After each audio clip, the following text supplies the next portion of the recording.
Do HR reps need to be drug tested? Poor verifications put a fake nurse in the ICU, and a new screening system boots thousands of rideshare drivers. It's all coming up in today's Screening News Update. An HR rep for a government agency in Washington, D.C. is suing the city over a newly instituted blanket drug testing policy, claiming it violates her Fourth Amendment rights. Patricia Lewis was an HR advisor for the D.C. Office of the Chief Medical Examiner. In 2012, the department announced all employees would be required to undergo mandatory criminal background checks as well as drug and alcohol testing. Lewis refused and was fired for neglect of duty and insubordination.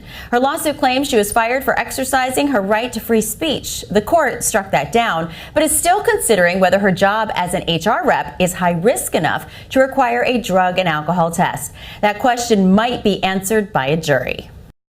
Samantha Rivera never went to nursing school and never held a license, but that did not stop her from applying for and getting several healthcare jobs. Last year, Rivera used the name and license number of a nurse in New Mexico to get hired by a St. Louis hospital. There, she worked in the intensive care unit as well as a geriatric psych ward. It was also discovered that Rivera had been hired to teach nursing students at a college in Albuquerque, even though the school could not verify her education or her employment. Her lies were finally uncovered when a Chicago staffing agency dug into her background and discovered her scheme. Rivera now faces charges of fraud, forgery, and identity theft. She faces 10 to 16 months in federal prison.